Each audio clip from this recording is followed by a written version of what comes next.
On Tuesday, May 16th, 2017. Looks like we have all council members here. The mayor asked to be excused. He's sick, and so we'll take it from here. I've asked Dion Giles to do the Pledge of Allegiance and opening remarks by Diana Anderson. The audience, please rise. Please repeat the pledge after me. I pledge allegiance to the flag of the United States of America and to the republic for which it stands, one nation, under God, indivisible, with liberty and justice for all.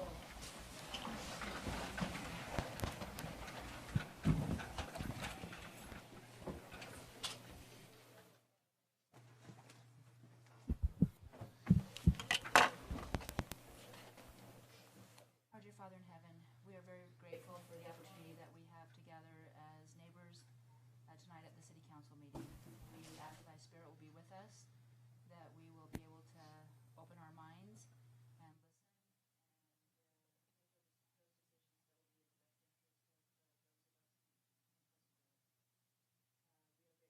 Friendships that we have, we're grateful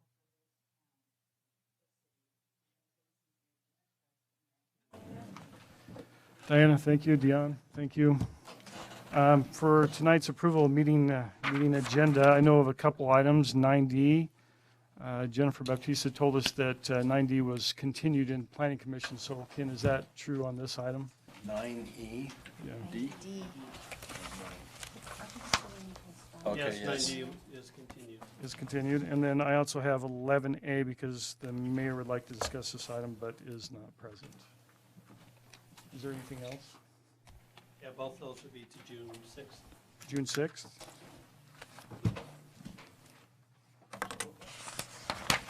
Okay, anything else on the agenda? We're good? That said, Everything else is fine. okay. That said, I'll take a motion to approve. Make a motion that we approve the agenda as written with the continuance of item 9D and the removal of item 11A until a future date. I'll second it. Motion by Ben, a second by Diana. All those in favor? Aye. Okay. Now is the time for open session. We do have some public hearing items, but if your item is not that, please feel to get up and discuss anything you'd like to about our great city.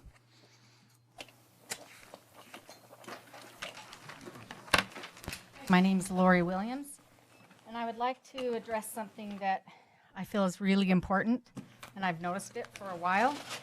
I hear about how transparent our city is, and I've noticed a pattern that's become increasingly common, and it points to a broad issue that continues to damage the city's credibility and further the divide. I like to read and listen to the audio of council meetings. I have seen added paragraphs of explanations that have been added and never said by our attorney. I constantly see things phrased and worded differently that may or may not be subtle to change the context of a conversation that went on. And I realize that things need to be condensed, but I'd like to point out a recent event. On 4/18, a young man got up and gave a speech about online bullying and how it happened to his mom. A week earlier during a work session, the meeting was interrupted as I was accused by a councilwoman by doing something that I did not do or had no knowledge of who did it. So then the next week, her son gave a wonderful speech about bullying online, etc. And I thought it was great. And it's reflected in the draft minutes to be approved tonight that almost everything that was said on the presentation with the young man was almost word for word verbatim.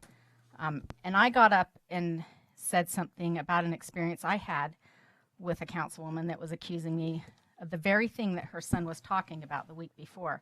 I also mentioned how my boy had taken his life by suicide and how it starts with leadership in the home. And then in the minutes it says, she made a mention of suicide. And there's like 3 sentences of what I had said, and it was so condensed down. And that's another subtlety that it really bothers me. And I would hope that the message in the minutes, what I'm saying tonight, are articulated, and it's word for word in the next meeting, or I'm sorry, that's in the approved minutes, because I think that things that are supposed to be truth are not, are bias, they are biased and they are agenda driven. And I think it's subtle, and you have to listen, you have to really watch, and you have to study. But there's so many things that have been changed, and I just think if we're going to be truthful and transparent, we need to do it starting with the city. That's all. Lori, what meeting was that again? Can you reference that again? 418. 14. The week before was a work session. Thank you. And if you'd like, I could even explain what was said by our city attorney. And that was done on it was about Strawberry Days when she was giving a presentation. She says, for some reason or another, 1988 was a key year for records, and our city actually contains a similar one that Jason, I assume, is going to give us in the minutes on finance at the end of the celebration, and that is the only document I could find where the finances were shared with the city. But yet here I have 3 paragraphs where it says, this is the approved minutes. The file in its file minutes from 1988 Strawberry Days Association meeting, where it was noted that the bylaws were being changed and that the notice of changes needed to be mailed out 30 days prior to voting. The documents also indicate that the City of Pleasant Grove was not involved in the changes. Attorney Peterson explained that this Strawberry Days Association has operated as its own separate entity in all situations. 1991 shows a revolving line of credit with First Security Bank in favor of Strawberry Days Association and Pleasant Grove as co-signer, thereby identifying 2 separate entities. The Strawberry Days Association this is all, none of this was ever said. What? You can hand that to us if you'd like. You can give us a copy of it. We already have a copy, obviously, but do you have A anything check else? was then issued to the Strawberry Days Association for the reimbursement amount. The same process also takes place vice versa, which is consistent with the 2 entities being separate. It was noted that Peterson explained that this was not the first time duties and finances have needed. So Thank you.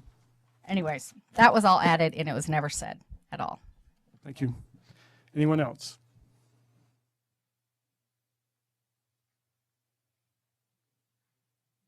I don't know if mine has If you- anything to do with. Just state your name and you're good to go. Okay. Jaylene McFarland. I have some really strong objections about the developer's proposal for 69 South Main Street. In case everyone is not aware, a developer is planning on destroying the historic house at 67 South Main Street. Sorry, 67, not 69, with plans to build a 5-story apartment complex. My first objection involves the increase of traffic. The roads on Main Street and around Main Street are very small and can't support that amount of increased traffic. Also, there are buses that travel up and down Main Street, and having traffic exit onto Main Street is going to cause many problems.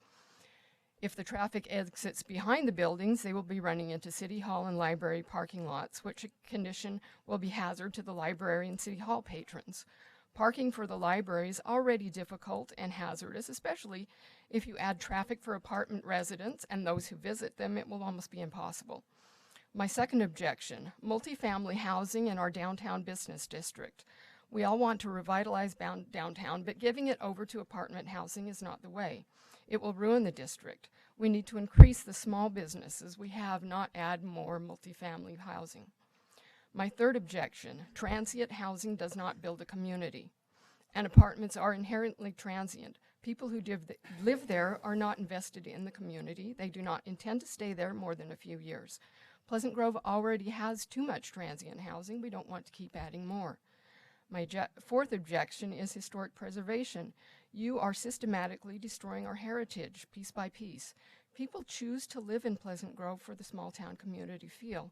We don't want our town to lose our identity. Please don't ruin the single historic block that we have left. Given this, does anybody support a 5-story building right down on Main Street? Apartments. We just like you to keep your comments to the council right here, and thank you. Does anybody here support it? Thank you for your comments. Anyone else? Peter Steele. Just wanted to make a comment about the First East project, which is coming up that the county is working on right now. This is a rare opportunity to add bike lanes in Pleasant Grove. at a minimal cost to the city because most of the money's coming from the county or from the state. So I think according to the city's bike and pedestrian plan, buffered bike lanes on First East are the top priority project in the city. And again, according to that plan, it should cost about $100,000 to add them the length of the road in Pleasant Grove. And essentially this is the last chance to add them, probably for close to 2 decades until this county repaves the road before handing it back to the city.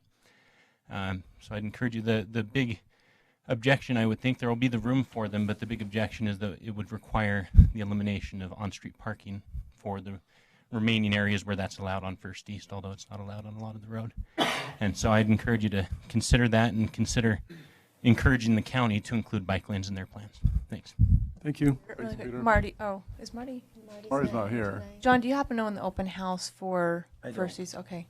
I know it's coming up in June, and that would be another good time to voice no, that. So we'll I'm make not sure, attending but that. thank you for coming I just on. figured if they're going to consider eliminating on-street parking, they're going to want a push from the city Right, council. and that's awesome. And let's have you come to the open house too. I'll make sure I let you know when that is. Thank you.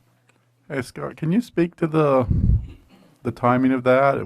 What's on the plan already and what we would be able to do, when we would need to do it? Yeah, right now the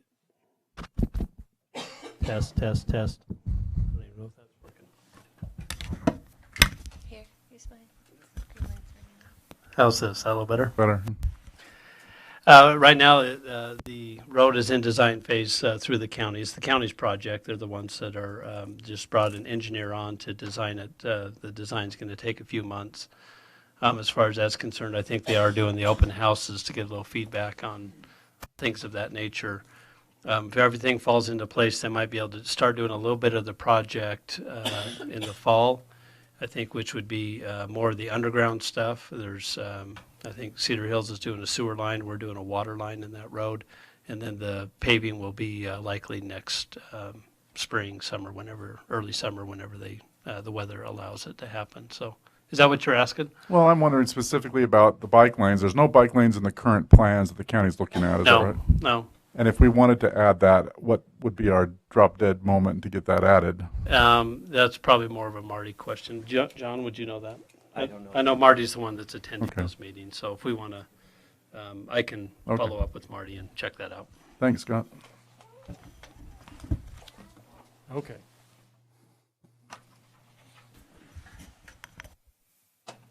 I was itching to get up. The Jacobs aunts. I was itching to get up. I got up like 3 times, and it kind of dumb. It happens.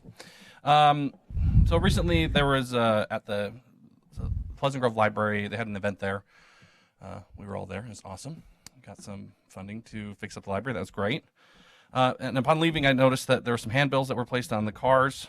And I found out that there's actually a code here in Pleasant Grove. It's 387.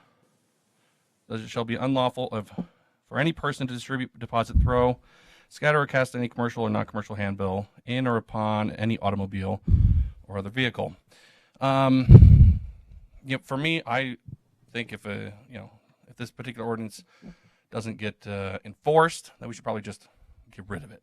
So I would enjoy maybe if the city council could look at this ordinance and decide if it's one that we want to keep. If it is, then let's enforce it. If not, then I say let's throw it out. That's all I have to say. Thanks, Jacob. Hey, Tina, maybe you could speak to what the process would be if we wanted to enforce that code.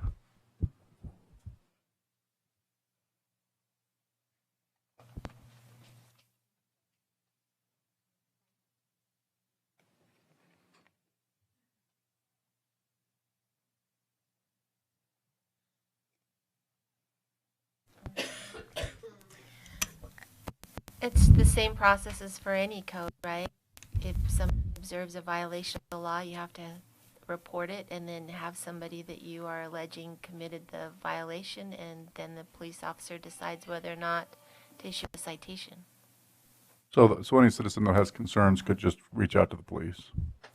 Yeah, that I would be what think we in would that want. case it would be difficult to find, figure out who placed them unless you saw somebody doing it.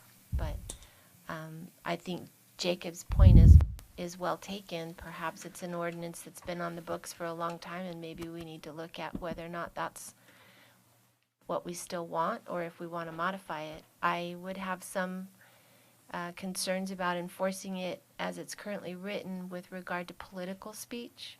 I'm sure you're aware of the constitutional protections. Those are usually exempted from sign ordinances and other types of regulations. So even if we did want to amend it, I'd want to make sure we made provisions for political speech. Makes sense. Thanks, Tina. Anyone else for open session? And okay, thank you. Thank you, everyone, for your comments. Okay, we'll move on to consent items. Everyone have a chance to look them over. On the subject of discussion of the consent items, do we want to consider a continuance of item 6A, given a concern expressed in our open session about the very minutes here and whether they accurately reflect the statements of some members of the public? Sure, you can have them reviewed. I mean, just make a recommendation. Yeah, I would propose that we approve the consent items with a continuance of item 6A and bring those up on our next meeting in case the public, there may be other members of the public who have further concerns. But we heard some in this very open session about that council meeting minute. So, Discussion? sorry, we'll need a direction on if you want the minutes changed in some manner besides what's in front of you. Right. So if you want to give us direction on that, then we can change the minutes to reflect what the council would like to have them say. I'd like to review them in greater detail in light of the concern I've heard this meeting, but it may make sense to have residents that have concerns about the way that their own comments have been recorded, to have those be verbatim recordings. If we could do a verbatim transcript of residents that have concerns. Yeah, so just so we understand the process, when the meeting is over, Kathy sends it to a transcriber. So Kathy doesn't do it. We hire somebody out. They transcribe the minutes. They live in St. George or whatever, and they send them back. Kathy does a review. Tina does a review as far as looking over the grammatical stuff and things like that, generally speaking. Then we get it in front of the city council, and the city council reviews it. And that's the time when the city council can say, the way that my comment was reflected is inconsistent with what my intent was, and here's what I would like the meetings to reflect, or the minutes to reflect. And so what's being asked is, if we're going to pull this and review it, we want feedback from you to say, this is what we want the minutes to say. And if the city council says for this particular meeting that we want Lori's comments or other comments verbatim, then we'll go through and we'll make that change and we'll put it on the next agenda. That's what I would recommend. Okay. So I'll make that motion. Okay, thank you. Go ahead. I just did. I make the motion that we pull the item 6A, the city council minutes for the April 18th, 2017 meeting, and that we transcribe the comments of Lori Williams verbatim. We have a motion by Ben. Do we have a second? I'll second that. Second by Diana. All those in favor? Aye. Aye. Aye. Okay. There you go. I do want to just verify, when I'm reviewing the minutes, I'm actually only going over my statements as well. And that's what I tend to do too, yeah. So I would imagine that most everyone reviews the minutes that way. So I'm not looking specifically for other people and how they're commenting. Well, and the minutes are one reflection of what the meeting is. We do have an audio recording. We do have a video recording. So there are avenues to make sure. I mean, the beauty of those is you can hear the tone. You can hear you get a better sense of the intent. You read minutes, and I go back reading something from 10 years ago, and it sounds like a boring council meeting. And if I were probably to watch it, it'd probably be anything but boring. So those help provide a context into the intent of the comments, and I think that's important. So I do want to ask, though, is there a cost? Is there an extra cost to that procedure that he's just asked? For this in particular, we'll just have Kathy review it and do it. We're not going to send it back to the lady in St. George. There's a staff time cost. It's a time. That's not going to take too long. Okay. That'll be fine. All right. If the intent is that we do that for every single public comment, Yeah. then that's a different story. But if we have a request from a citizen and the council says that's okay, That's not a problem. We'll do that. Sorry. Any other discussion? Nope. Okay. All right, so it looks like, oh, sorry, I'm trying to ignore you. He was just saying, the minutes are intended to be a summary. Yes. They're not intended to be word for word. And so, again, if somebody reads through those and feels like their comments were misconstrued, and there's a request to do it verbatim, then we can do that to make sure that is taken care of. That's not a problem. But to do every single comment verbatim in the minutes, and I know that's not what's being asked, but that's a different reflection of what the purpose of minutes are. So. Okay. And I'm usually grateful that it's a summary, and I'm usually surprised that most of the swear words are not in there. I guess that I am keeping those in here. All right, so it looks like we don't have any board, commissioner, committee appointments or presentations, so we'll move right into item number 9A, public hearing to consider the adoption of ordinance 2017-25, amending the city code regarding approval of final plats, amending sections 11-2-7, 11-2-10, 11-4-1, 11-5-1, 11-7-1, and 11-7-2, a couple more, 11-7-4, and 11-7-5. The amendments will provide for administrative approval of minor final plats having 3 or less lots and other related code updates. Director Young. Okay, Mayor Pro Tem and Council, this is something we've been working on for a while, and we've discussed quite a bit already, so let me know if you have any questions, but I'm going to make my review fairly brief. It is a city application, and this really reflects the final stage of approval for plats. So it doesn't affect anything that goes forward as a preliminary plat to Planning Commission, but as they go forward to City Council for approval, it's where it would make a difference. So I'm just going to briefly review some of the stuff that's in the staff report. Well, again, minor plats are what we consider to be 3 or less lots, and major plats are 4 or more lots. And definition here is for final approval, the signing of the final plat by 1, the City Council for major final plats, including all plats having more than 3 lots, road dedications and or city easements, or 2, by the city engineer for minor plats having 3 or less lots. Okay, so staff considers this process to make it faster and less onerous, and therefore we have proposed this new method. We propose that all minor subdivisions that are not involved in the process of having to dedicate a road or easement to the city could receive final approval from Pleasant Grove City Engineer after obtaining preliminary approval by the Planning Commission during a public hearing. This proposal would benefit the city in that a faster response would be given to the applicant, since the item does not have to be scheduled for an additional meeting during City Council, and the final approval is not tied to an already established schedule for the occurrence of City Council.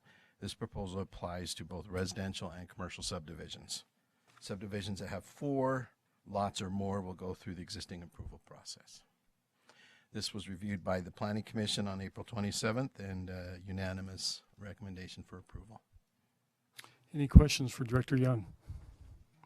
And we've talked about this before, but we are getting a commitment that we'll be able to hear a little update of some kind about the minor plats that get That is the intent, yes.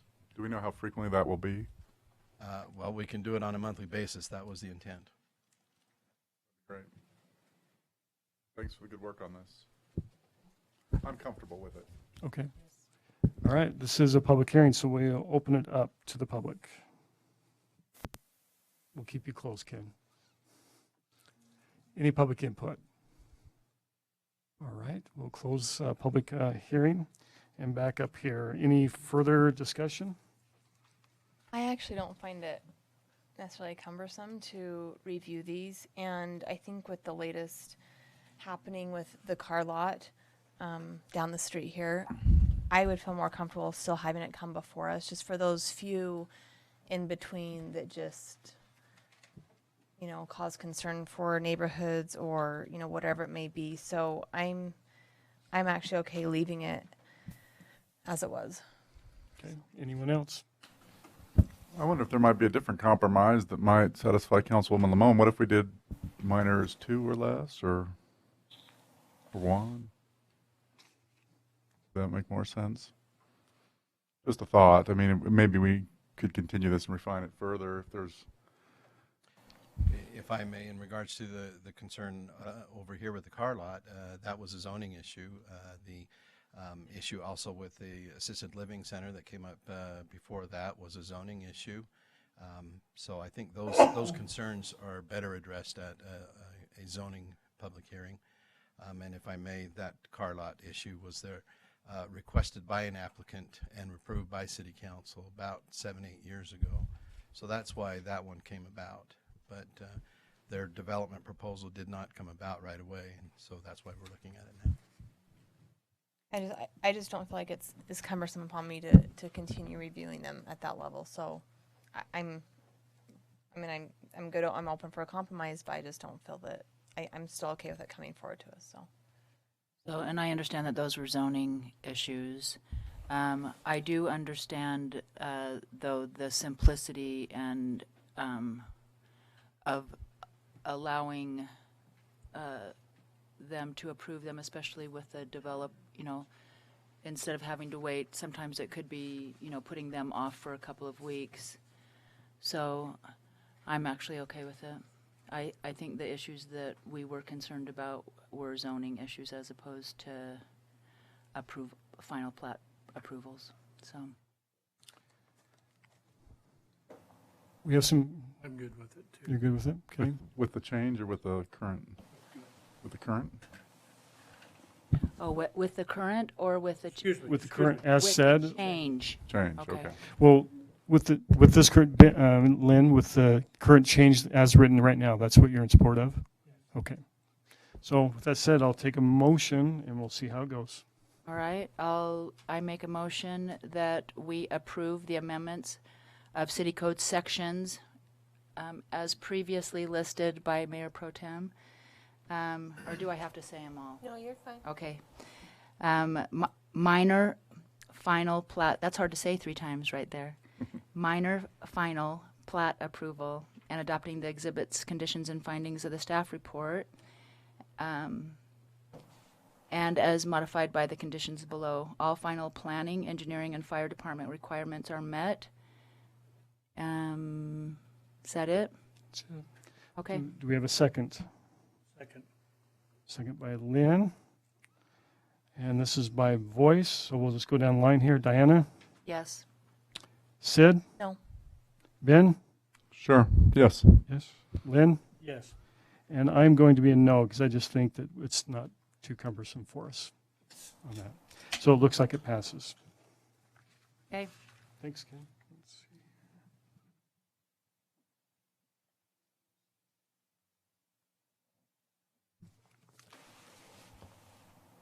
Okay, next item, looks like this is you too, Ken. Public hearing to consider for adoption of ordinance 2017-26, amending the city code regarding mailing of notices of public hearings to consider land use ordinances, requiring notices to be sent out to property owners affected by the ordinance change unless the change generally and equally affects all properties within a particular district or within the entire city. Okay, so this is fairly clear, I believe. We're just trying to, this is basically housekeeping and trying to make things a little more clear in how we perform our process of noticing or sending notices out to property owners when a project is being proposed. So the language as it currently exists just says that we need to send out to all affected entities, and describing exactly what that is can be challenging. But what we attempted to do was to limit that so that we're not having to say, well, everybody in the community is going to be affected by this one way or another, vicariously or otherwise. And so we have to send out a mailing notice to every single resident in the community. So what we're trying to do is by adding the verbiage, unless the change generally and equally affects all properties within a particular zoning district or within the entire city. That makes it a lot more clear as to who we're sending notices out to. In the instance of our proposed 5-story building, when we were looking at the height issue, we did attempt to clarify or to make it simplified and direct in our mailing in figuring out a 300 foot notice around the proposed area of the 500-foot area between Center Street and 300 South. So we did that noticing there, but that wasn't dictated by code. There was question brought up, who's being noticed here? So we thought this type of thing would be beneficial in the code to clarify that process. So Thank you. this Any was questions? also Oh, sorry. reviewed and unanimously recommended for approval by the Planning Commission. Okay. Sorry, Ken. Any questions for Ken? Yeah, a quick one. I'm comfortable with this language of within the entire city, but you also have this phrase, this clause, within a particular zoning district. And I'm curious if you happen to know what some of our smallest zoning districts might be. I mean, do we have a zoning district that's just a couple of blocks that would be one where it would not be onerous for us to notice? I don't want to reduce the amount of noticing we do, and I would rather err on the side of over noticing, if that makes sense. Right. So I think, well, just without pulling up the map, but there is one over there on the wall. Most of our zoning districts are larger in nature than what you're suggesting. There are a couple of smaller pieces, but usually that's a smaller piece that's in conjunction with another area that's also zoned that way. So let's just say, on the other side of town. So we have general commercial zones out over by North County Boulevard. We also have some further down on State Street in another area. So if we had one project clear over there that needed to have the same zoning district, then we're noticing people that are, 10 blocks away from it. It doesn't make sense. So I think by and large, we're still going to be covered by this verbiage. It just makes it so that we don't have to notice everybody. Sure. Okay. Thanks, Ken. Anyone else? We're good? All right, it is a public hearing, so we'll open it up for the public at this time. If you have any questions, please come back up and state your name one more time. So it sounds like we might save some money by not noticing people. Could we put that money towards roads? Just wondering. I'll make a note of that. We're Jacob. going to over notice. Can I just comment, this is what our current practice is. This is going to reflect what our current practice is, just clarifying this is how we do it. So No savings, Jacob. So Sorry. it doesn't really change anything as far as Maybe the costs. next item. All right, we'll bring it back up here. We'll close the public hearing at this time. Do we have any further discussions? If not, I'll entertain a motion. I'll make the motion that we adopt ordinance 2017-26, amending the city code regarding the mailing of notices of public hearings to consider land use ordinances requiring notices to be sent to property owners affected by the ordinance unless the change generally and equally affects all properties within a particular district or within the entire city, and adopting all the recommendations of the staff report and the planning commission and all of that. We have a motion by Ben. Do we have a second? Second. Second by Diana. We'll go by voice here. Lynn? Yes. Ben? Yes. Sid? Yes. Eric, yes. Diana? Yes. That was a very unenthusiastic. I'm sorry, yes. I'm just really excited tonight. So, okay, I'll get better. Okay. All right, item 9C, public hearing to consider for adoption an ordinance 2017-27, amending City Code, Chapter 10-11E, Downtown Village Zone by combining provisions of Chapter 10-13C, Mixed Use Overlay Zone into the Downtown Village Commercial Subdistrict, and revising and combining the provisions regarding permitted uses, density, and various zoning requirements in the commercial and transitional zone subdistricts. Daniel. Thank you. Oof. Did it suddenly get hot in here or just me? Yeah. All right. So right now we have our downtown village zone is divided into three different categories. Okay, we have two subdistricts, the downtown commercial subdistrict, and we have and the downtown transitional subdistrict. Plus, we have a third category, which is an overlay zone on top of that. If you guys are trying to find out where those rules are, you guys have to go through multiple places in the ordinance. It's not an easy task. When I get phone calls from people with questions, it takes me a minute to find out where they are. So this proposal is trying to simplify that. What we're actually proposing is to repeal City Code 1013C, which is the downtown mixed-use overlay zone, the overlay part, and to amend 1011E, downtown village zone. So like I was saying before, if you go to Chapter 11, Article E, that's where we list our downtown village zone. That's where you find everything regarding land use pertaining that zone. And then we have our 2 sub-districts. Then if you go to Chapter 13, even a different chapter, and then you go under Article C, that's where you find the downtown mixed use overlay. So this proposal is to repeal or to eliminate that one, but not just to throw it away, but we're going to use some language. We're going to use some of the objectives from this downtown mixed use overlay zone to strengthen the downtown commercial subdistrict. So pretty much what we're doing is we are consolidating these two. Okay, so that's one of the objectives. Actually, while I was drafting this ordinance, there were 3 main objectives that I was trying to accomplish. Number 1 was what I was just telling you, the consolidation of the 3 different zones in the area into 2, just to keep the 2 sub-districts. Again, I don't want to use the word elimination because we didn't take completely off the overlay zone. We just merged it, we consolidated into it. Second objective that I tried to accomplish, the staff tried to accomplish, was the removal of most conditional uses in the zone and the addition of a couple new uses. Conditional uses, they don't come to you, right? Because conditional uses is an administrative process that goes to Planning Commission, and a conditional use gets to be approved as long as certain conditions can be met, certain reasonable conditions can be met. Now, those conditions should be already established in the code. So many cities are taking the road where they're eliminating those, because if a staff comes up with those conditions, what we're calling them now is development standards. If we have some certain specific and clear development standards as conditions should be, then there's no need to bring them to the Planning Commission. Planning Commission should not make up some conditions on the spot, but they need to follow what is already established in the code. So then what staff is proposing is to remove those conditional use and add certain development standards, and I try to accomplish that.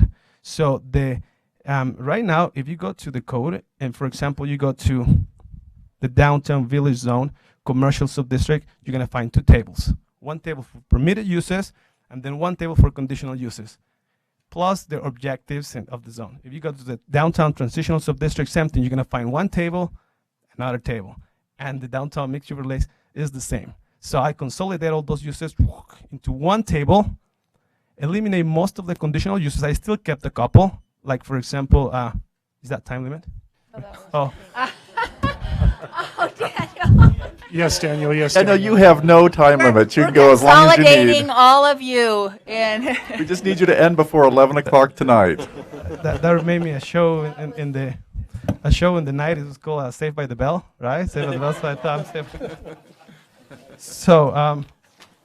So every single one of these has their own table for conditional and permitted uses. So what I did, like I say, condense them into one single table now, one table, and eliminate most of the conditional uses. Certain conditional uses, for example, restaurants with alcohol, it stay there. I think it's important still for the Planning Commission to take a look at those.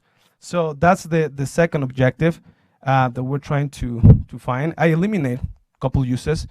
For example, the car mechanic shops, they were allowed in the downtown.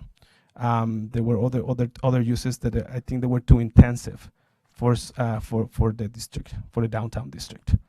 And then finally, I tried to do some rearrangement. Staff tried to do some rearrangements of the density ratios per zone. Right now, every single one of them have their own density ratio, and in all reality, what I did, I think we decreased a little bit in the ratio. So we went down. We downgraded a little bit on those. So this is just an image to give us an idea. That's how the two sub-districts and the overlay zone looks like. That's how our downtown looks like at this point. Just barely in the recent meetings, we turned this part of the land, this tract of land right here, we turn it from the commercial subdistrict into the transitional subdistrict. That, I'm pretty sure you guys remember that. That's how it is right now, okay? That's what staff is proposing, the elimination of that and the consolidation and looking like that. Now, these are the density ratios that staff is proposing. In the transitional zone, single family will be allowed, permitted. Duplexes will be permitted. They are at this point, that they are permitted as well. And triplexes will only be permitted on lots that are 7,500 square feet or more, because the minimum lot right now for the minimum required area for a lot in the transitional zone is 5,000 square feet, and a duplex is permitted right there. It will be really difficult to fit a triplex. I mean, it's possible, but it will be really difficult and still comply with the setbacks. That's why staff recommends that we get a little more land for those. But we propose that a triplex be permitted in the zone. And if you want to go multifamily, staff proposes that the density will be 10 units per acre. It used to be 12. So we're going to 10 units per acre. And the only way that those that can be utilized is by doing triplexes in the shape of triplexes, and the homes need to look like single family dwelling. So even though it's 10 units per acre, you cannot just stack them all together and do a 4-story building, but you cannot do that. The maximum you can do is a triplex, and it needs to look like a single family dwelling. So is there maximum height on that? It's the same height as it was before. Okay. Same height. Now, in regards to the commercial subdistrict, this is what staff is proposing. Number one, to keep single family as a permitted use, duplexes as a permitted use, and that right now at this point that's allowed. But everything above that, it will be considered multifamily. And if you want multifamily in this area, in the desire to attract more retail use into the zone, we're saying, hey, if you want to go above a duplex, then you need to bring some retail commercial use within the same building. And the ratio that I'm proposing is that 3 residential units can be allowed per 1,000 square feet of commercial. So that's what I'm proposing. It took us some time to work on this. It's a long ordinance, it's a long amendment, but that's what we have at this point. Thank you, Daniel. Any questions for Daniel? Daniel, I think what brought some of this about is I was under the understanding that the development that's at the north end of Main Street, Bella Grace, could be, that same size of building could be built east of 100 East. Is that correct? That same height? I mean, that's what I'm concerned about. So that's why I think we had proposed legislation. That's kind of what triggered that conversation, is a resident had come to me with that same concern. And I thought that was allowed at this time. I just want to see if that's still allowed, that height and that dense. that dense of. The density, no. The density was About reduced. the height, though. The height, I'm going to check right now, if you guys give me 1 second. I could answer that, Daniel. Okay. The subdistrict, the transitional subdistrict, as it stands currently, allows for 40 feet of height. But as it is being proposed now, it's 35, which is the same as the rest of our single-family residential. Going down 5 feet, but mostly. Okay. Okay. Thank Correct. you. So that's the number I was looking from 40. We went down to 35, which is the same. I repeat the same thing that Ken says. So. Any other questions for Daniel before his time is up? Please beep again. Yeah. All right, so stay close, Daniel. This is a public hearing, so we'll open it to the public at this time. Please come up and state your name if you have questions.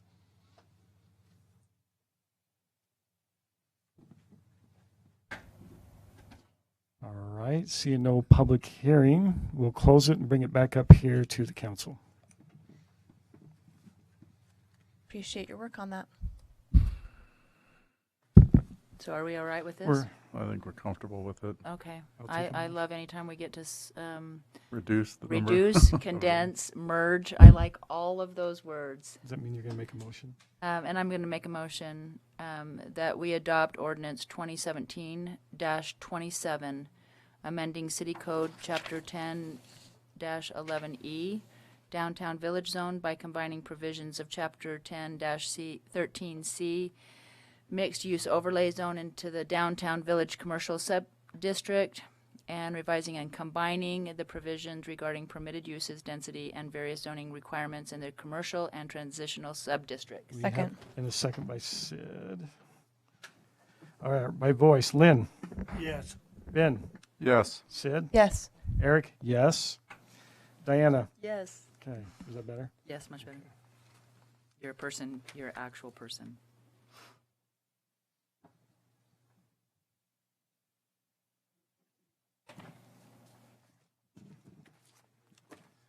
All right, so item 9D is continued. We'll move on to item 9E, and now I can see why the mayor is gone tonight, because there's so many Numbers. so many numbers.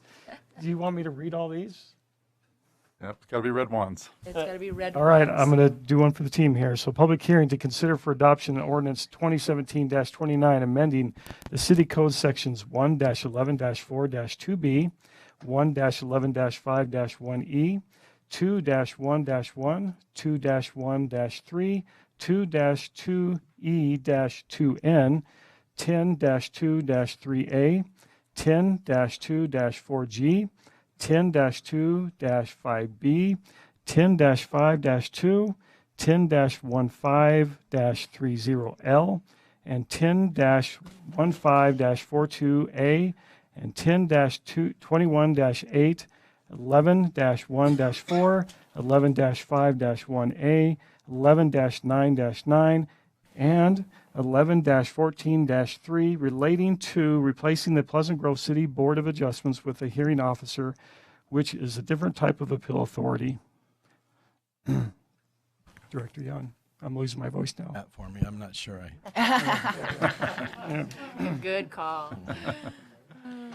Okay, so we've had some discussion on this for a few meetings now as well, so hopefully there's not a lot of questions, but I just want to emphasize that this is something that's kind of coming down as a recommendation from Utah League of Cities and Towns, that there are various ways to handle hearings or those things that are appeals, variances, and special exceptions, that it does not have to be a Board of Adjustment, which normally, as it works through communities who have had a Board of Adjustments, they're made up of residents who by and large, are not real familiar with land use matters or law that may relate to those. And so there have been concerns in various other communities and brought to the state level that perhaps a more efficient way to handle these types of things would be to hire a hearings officer, one that is either well-versed in land uses and planning, or a land use attorney. Those are the recommendations. And so we felt this was a good way to go. We have not had a lot of serious concerns with our Board of Adjustment. However, in the last couple of years, there were a couple of instances that we felt could have been handled better or differently. And we felt that having a hearings officer who understood the land use law would be a better way to go. So we followed that recommendation. This is based on the need, excuse me, of having an appeal authority that is current and keeps up with the constant changes in land use matters. The mayor recently held a meeting with our Board of Adjustment at their last meeting in advance and explained to him what we were proposing to do, to them, what we were proposing to do. And there were questions, but no serious concerns or objections that were raised at that time. I think they understood what we were trying to accomplish. So I have nothing to report negatively from them at that point. And it's important to mention that the functions of our local appeal authority will stay the same regardless of the proposed changes. The main difference now is that those items now will function through a hearings officer. So with this, if this is approved, the city will move forward in advertising for someone who can function as a hearings officer. As you know, our Board of Adjustment does not meet regularly. They meet as needed with applications, and sometimes that's once or twice a year. Again, adding to the problem with keeping abreast with current and law issues and such. So having someone who's always involved with that, I think, will be helpful. When they receive applications once or twice a year, they'll be ready to go. Lieutenant or Tina, can you walk me through what the process will be now for an applicant who comes in and needs to meet with the hearing officer? It'll be pretty much the same as what we do right now. They come in, they fill out an application. The application is very specific of the information we're looking for, how they propose to have a variance or an appeal or whatever it is they're looking for. The variance, appeal, or special exception are the only three things. The application looks for specifics, especially in regards to state code. So in the instance of variances, there are 5 criteria that the Board of Adjustment or hearings officer would need to make findings for. And so they need to address each one of those in the application. So we get all that information, and then rather than sending it to our Board of Adjustment, which currently in their bylaws require that they receive that information 30 days in advance of the meeting, which can be quite onerous for an applicant. If they fall off the schedule on the calendar just barely, then they're waiting almost 2 months sometimes to get their hearing.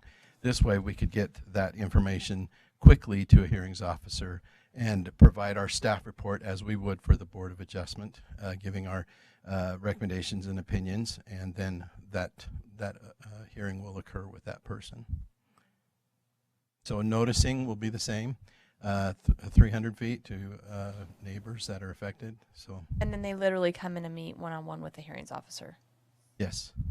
So the neighborhood could come in and be a part of that process, just the same as the Board of Adjustment. So Ken, a question for you in 2-1-1, one of the ones I read here, the Board of Adjustment is crossed out now, but the Downtown Advisory Board is in red. Is that just to make them feel special? Okay. Or?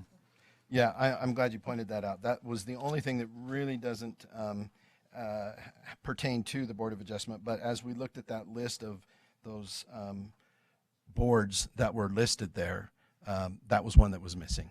So I think that's because when that section was created, we didn't have a Downtown Advisory Board. So it's just adding it in. Awesome. Okay. I need to make one note for the council before you take Tina? action. I need to make a note. This ordinance is not to take effect until July 1 of 2018. We had that 2017, sorry. We had that language, I thought, in the ordinance. However, I'm noticing the one in my packet has the traditional effective date language, so I'm not sure where the... So we just need to make a modification on the date? When you make your motion, you just need to say it's not going to be effective until July 1, 2017. Okay. And we did have an understanding with the Board of Adjustment that if for some reason we were unable to get a hearings officer in place before July 1, that we would still look to them to help us, and they were willing to do that. And I'm sorry, I was trying to find power. Is this a resident, or is this we're contracting with someone that's not a resident? Preferably not. Okay, that was You usually don't choose somebody that lives in the city just to avoid any conflicts. Okay. Love it. So it's normally somebody who lives outside the city, and it's advertised as an independent contractor type of service, and we can do an RFP and get submissions. One of the questions I asked, Ken, when we talked about this at our budget retreat at the start of the year and first proposed this idea, I had inquired about the cost of this kind of an officer, and particularly in comparison to what we might spend with a volunteer Board of Adjustment on trainings that they might go to.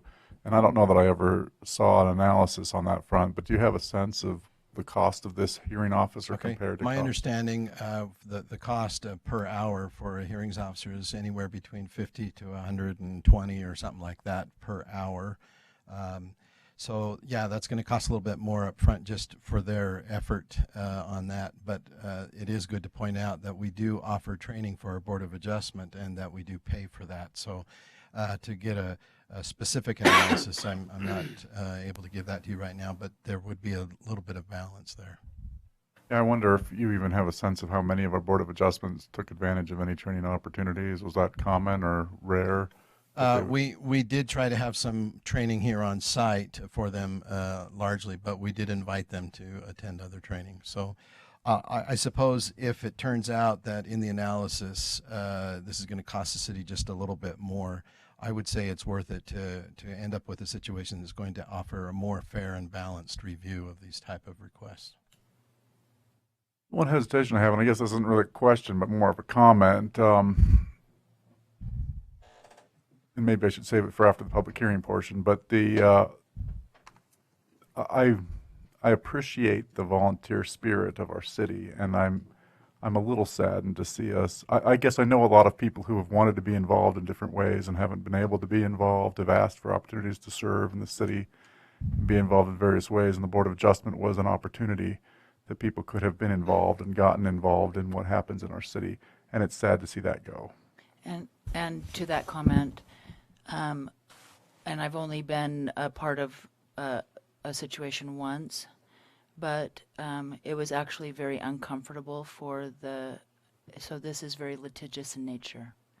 And so you have citizens and neighbors. So I actually love the idea of it being someone outside, a little bit more fair, because it doesn't pit neighbors. I love volunteerism on any other level, but at this point it is Against neighbor. Neighbor against neighbor. Okay. So, just on that And note. if I may, my observations I didn't, and I won't specify exactly what they were, but there have been those situations where there have been personal feelings involved, where someone gets up and really, has an emotional situation that they're trying to get a variance for, and you feel a little bit of tendency leaning towards them because, you might know them or whatever. I also, in another situation, there was at least one member of the Board of Adjustment who, in his review, made comments that were not necessarily following the letter of the law that we were looking for with the variance, the 5 criteria, and it was more like, well, I think this is good. We should just let them do it. And I just thought, I hope that doesn't get caught by somebody, But to me, that's not the way judicial review should occur. Sure. And at $150 an hour, I'm wondering how I become an appeal authority. No, I'm teasing. The Planning Commission, looks like it was 5-0, unanimous. Is that correct? Yes, 5-0. Yes, it was unanimous. Okay. All right, any other questions for Ken? This is a public hearing, so we'll open it up to the public at this time. If you get up, please state your name.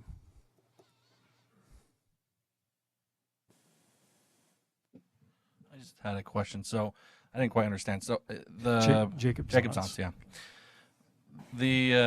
This person, are they just like working here full time, or it's just by contract, right? So the twice a year on average, they'll come in and do it for 40 hours or however long it takes. And I think it's just based on the case, right? Based on Yeah, it's more like like 2 hours? 2 or 3 Okay. hours Less every. than 2 hours, A probably. year. Sounds Well, like. no, it's per application. Oh, per application, but we're only meeting, what the track record has been is what, once or twice a year that the Board of Adjustment has been meeting? I think Ken said 2 or 3 times on average a year, and the hearings normally take about an hour. And so that's all that person would be hired to do, although there would be some additional time in drafting the Prep work. decision. So there would be some paperwork in addition to the hour of actual doing the hearing that we would pay for it. So based on past history, maybe 5 to 10 hours at the most a year, annually. that answers my question. Thanks. Thanks, Jacob. Anyone else? See none, we'll close the public hearing at this time and bring it back up here for additional comments or discussion. Or a motion. I make the motion that we adopt ordinance to 2017-29, amending the city code sections as previously read by Mayor Pro Tem Jensen, relating to replacing the Pleasant Grove City Board of Adjustments with a hearings officer, which is a different type of appeal authority, which will be effective July 1st, 2017. Motion by Sid, a second. Second. Second by Lynn. By voice, Lynn. Yes. Eric, yes. Sid? Yes. Ben? Yes. Diana? Yes. Okay, there we go. All right. Item 9F, public hearing to consider for adoption an ordinance 2017-30, amending the city code Title 3, Chapter 16, Transit Merchants and Street Vendors, amending Section 3-16-4, definitions, and adding a subsection 16B, mobile food trucks, regulating the licensing and permitting requirements for food trucks, amending subsections 7 and 9 to remove bonding requirements. Tina. Mayor Pro Tem and Council, we have had a transient merchant and street vendor ordinance for quite some time. However, there was not a specific provision for mobile food trucks in the past because, as I'm sure we're all aware, this has been a booming new business model, and because the state legislature actually enacted some state code this year in the legislature outlining some of the requirements that cities must now adhere to. Prior to this, there was no uniformity with regard to licensing food trucks.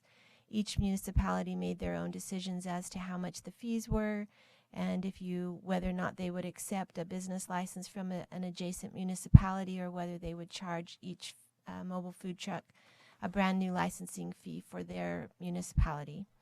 The state stepped in and made some requirements on the municipalities regulating how we can regulate the food trucks. Part of that is that they have mandated that we require or that we accept any business license from any other municipality or or county government within the state as a valid license here in Pleasant Grove, with the caveat that they also provide proof of the required insurance limits and fire inspection and health inspection. So this ordinance addition is just basically to take care of those issues that have already been regulated by the state and just codify them in our own local ordinance so that there's no question about how we're going to regulate these. The other issue is the state did allow or specifically stated that municipalities can continue to use their land use ordinances and regulate mobile food trucks. We do have another ordinance that will be coming in front of you that will be amending Title 10, which is our land use ordinance section, and have some additional restrictions or regulations regarding food trucks. But that ordinance has not been noticed for tonight's public hearing, so we're only taking action on the business license portion. Okay. Do you have any questions about any of the items that are in the ordinance itself? Do you have a slide that has the language, or? I don't. Okay. I can read. The relevant provisions if you'd like.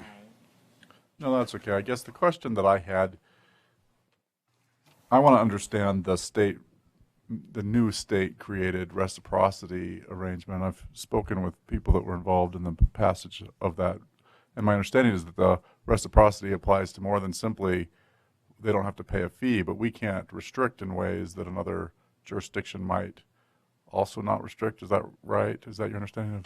So I can read you the exact language. It shall be unlawful for any person or entity to operate or permit another to operate a mobile food truck business within the municipal boundaries of Pleasant Grove City without first having obtained and possess a current business license from Pleasant Grove City or any political subdivision of the state of Utah.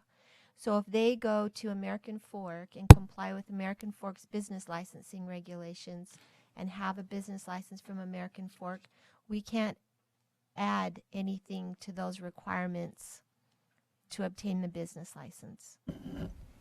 If we have different zoning regulations, for example, about where food trucks can operate in our city or the hours that they can operate, then those regulations I think we still have control over. Does that make sense? In other words, if one city required a background check and another city didn't, if you've got the business license from the city that didn't require it, we could not require one. But if one city requires you to move every 4 days, hypothetically, and another city doesn't have any requirement like that, we could impose a requirement that another city doesn't? Because that's a land use type. That's not a business license regulation. And that's separate from what we're talking about. Separate from what we're doing tonight. The question of how long they can be in one place will be in the Title 10 ordinance that is not before you tonight. And Tina, do we know when that will be coming before us? At the next meeting, I believe, the next June 6th. June 6th. So the location where the business license was taken out, they have to adhere to, or they still have to adhere to the rules of the town that they're in, The land use rules. the land use rules. So the idea is that we needed to provide some consistency and some predictability to the food truck vendors, right? They don't want to come to Pleasant Grove and pay $50 for a business license and then have to go to Lehigh and pay $250 to operate in Lehigh. So the state legislature was trying to create sort of a predictable level playing field for everyone by regulating the type, what we can say about the business license. The state also, and I apologize, I neglected to mention this, the state also said that we cannot charge the full fee for somebody that has a business license in American Fork. We can still charge them a nominal processing fee for coming in and our staff time and reviewing all their documents and making sure they've got the health inspections and their fire inspections. And so our fee for that will be added to the consolidated fee schedule, and it's going to be $25. And our normal business license for anybody who's new, who comes in and doesn't have a business license in another jurisdiction, is $100. Right. $25 is a one-time, or that's an annual? It's just a one-time, just for processing their permit here. Why wouldn't it be annual? Well, because isn't all the other business licenses? You're right. They are. You're right. It would be Okay. a recurring fee. If they came back the next season and wanted a license again, they would pay the $25 again, register again. So does that reflect that in here, or? Do we- It says, it just says that it will be on the consolidated fee schedule. Any other questions for Tina? I know the applicants are here. Well, we got a comment from our planner. Oh, sorry, Daniel. I'm just ignoring you tonight. Sorry. It's all right. If you guys allow me, I will read the part of the state legislation that clarifies on that. Come forward. It says, nothing in this subsection prevents a political subdivision from enforcing the political subdivision's land use regulations, zoning, and other ordinances in relation to the operation of a food truck. So they were being very clear that what state passed was just regarding licensing, nothing regarding land use. Well, there's, the applicant for this is just the staff doing state law. There's not, the application I think you're referring to is It's the June land 6th. use, and that's June 6th. All right. Just getting ahead of myself. Sorry. Okay. All right. Do we have any other questions before we? Oh, it's a public hearing, so never mind. Are we done for Tina? Okay. We'll open it up for a public hearing. Please remember to state your name for us.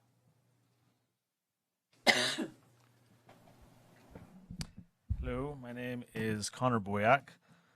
Over here, so I got some room to work with. My name, is Connor Boyack again. I am president of Libertas Institute. We're a free market think tank in Utah. And the the reference state food truck law is one of our creation.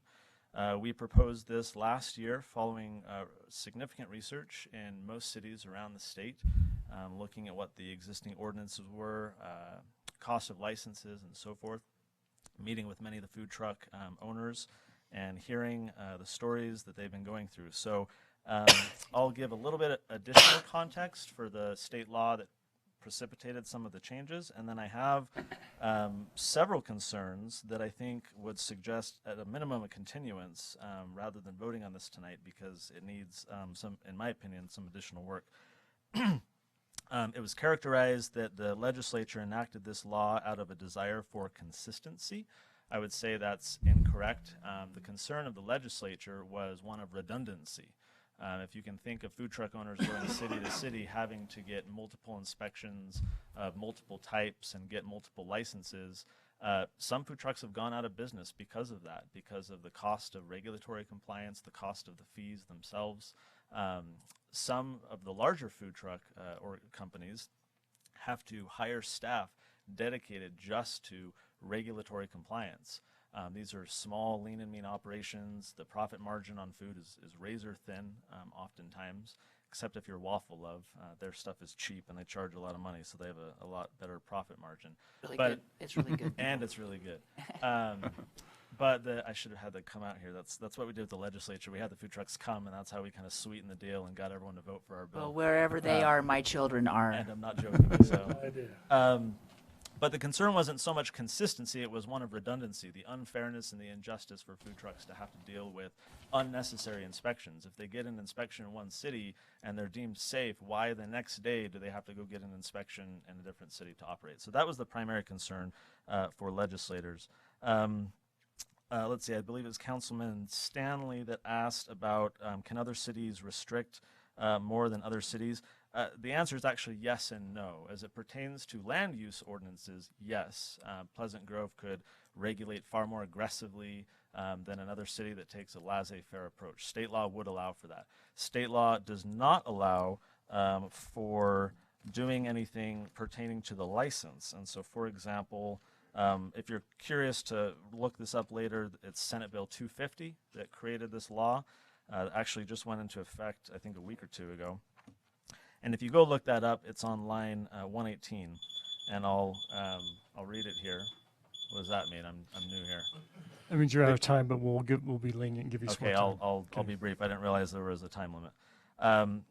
Line 118 says, if a food truck operator presents the documents described in the previous code, the political subdivision, in this case Pleasant Grove, may not impose additional license qualification requirements on the operator before issuing the license. And so if we're talking land use, yes. If we're talking license requirements, then the answer is no. Pleasant Grove cannot add anything to that. And that's the concern that I have tonight. I'll give you a couple references here where I think the proposal you have before you exceeds what state law actually allows you to require.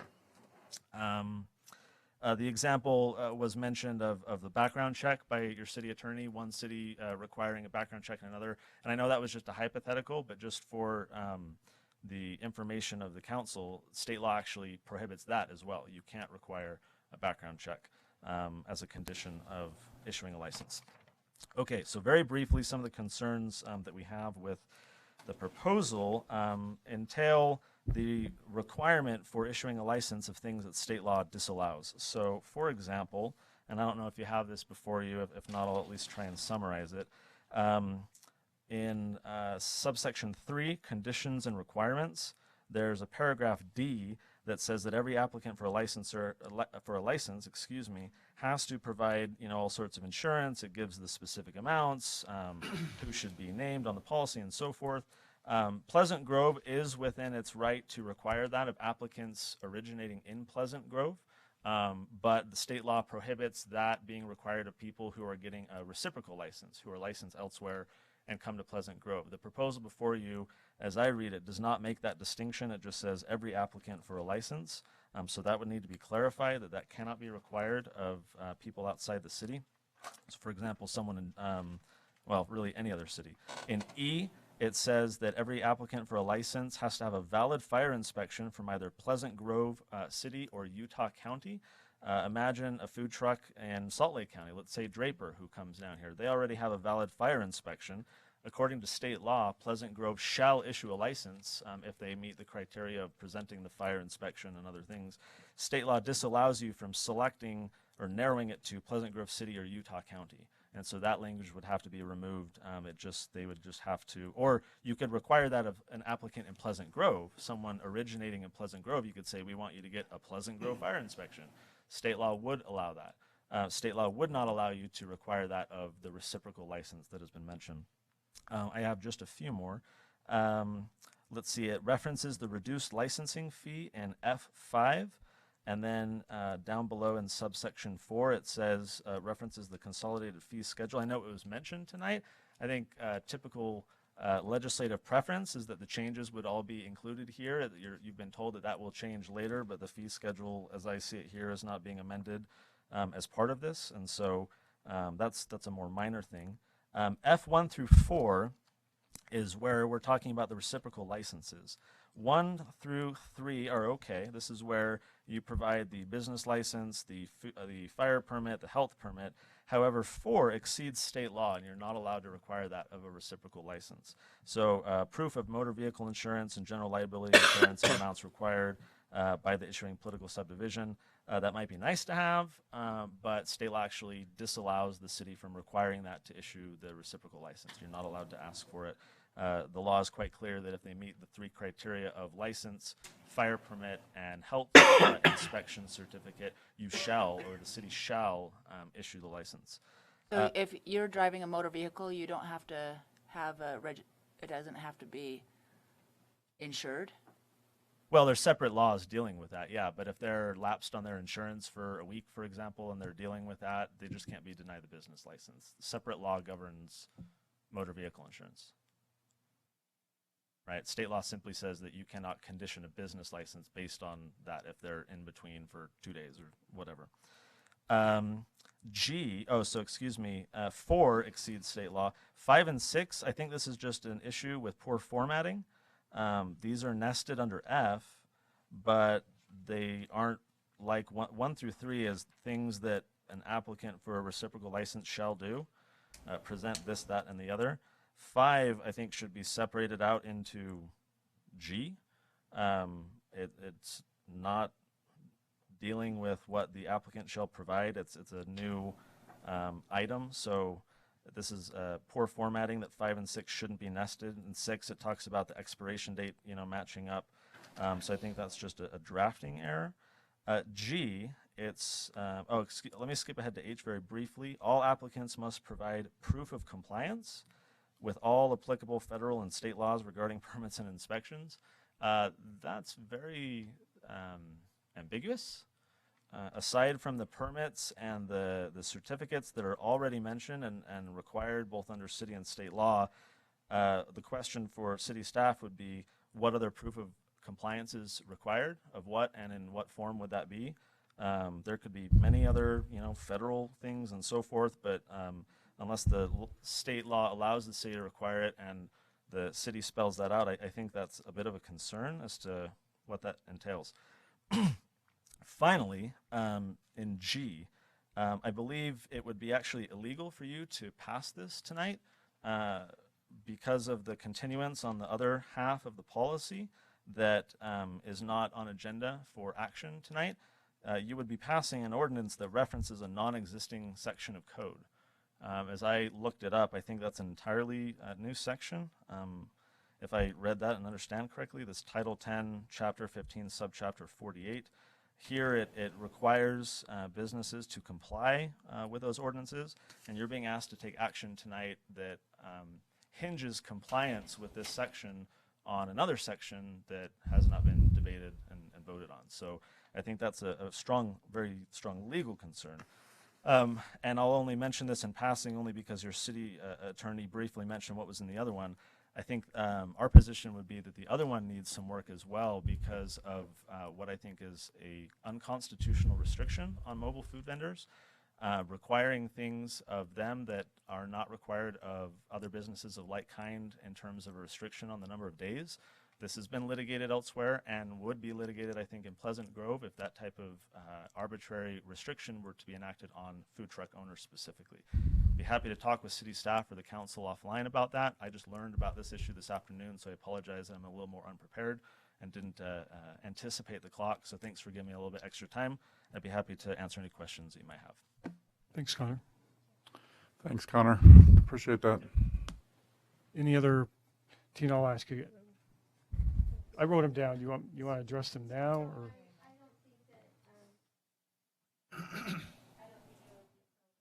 Address each and every one of those in the open meeting. I'm happy to have you continue it to the June 6th, and I'll be happy to talk to Mr. Boyack offline.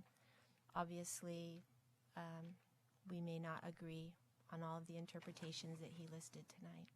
Okay. We're still open for public hearing, though, if any individual would like to get up and speak.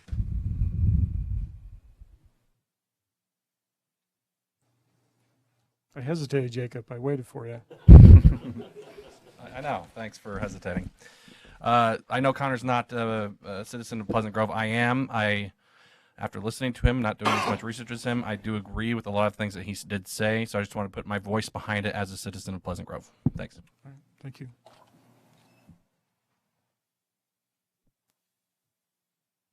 Lori Williams, I also would like to actually have this conversation in the purview of the public, to have everything addressed. I would like to hear it between Attorney Peterson and Connor Boyack. That's my request. Thanks. What's your comment? Anyone else? I agree with that. I second that motion. Name? Curtis Miles. Thank you. Motion. Anyone else? The public hearing motion. Mark Bishop, I would suggest, request that they have the offline discussion and come prepared on June 6th to bring that to the public where they've had time to get their ducks in a row. Okay, thanks. All right, at that time, we'll close public hearing and bring it back up here for discussion for council. We've had a lot here before us, and so let's have a good discussion. One of the concerns I have is that we have applicants that have taken time and waited a long time to have some resolution here, and they're in our midst here in our meeting. And I do think this ordinance needs more work, and there are some concerns that are legal concerns and structural concerns and other issues. But it's unfortunate. I guess maybe this isn't something that we can take action on. I'm just stating it for the record and for the world to know that it's unfortunate that we have to continue this for the inconvenience it might be for the applicant. And I agree, but this is also citywide, so this is not just, right? It is. Okay. Well, and I would just note for the record, the applicant actually asked to have his application held in suspension till like August. So the delay is not necessarily against Unreasonable. what he's asked for.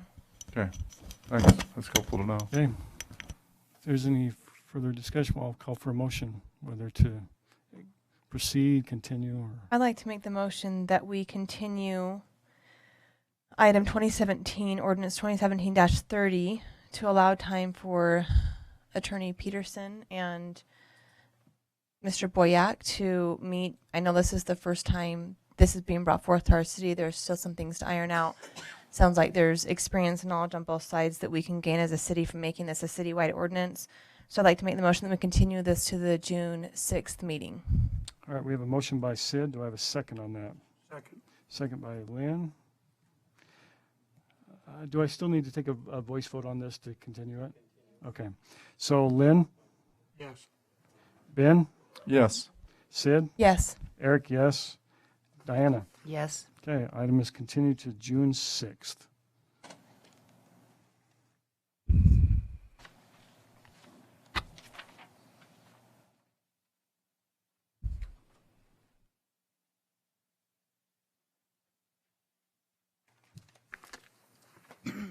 All right, that concludes the public hearing part. We're moving on to item 10A.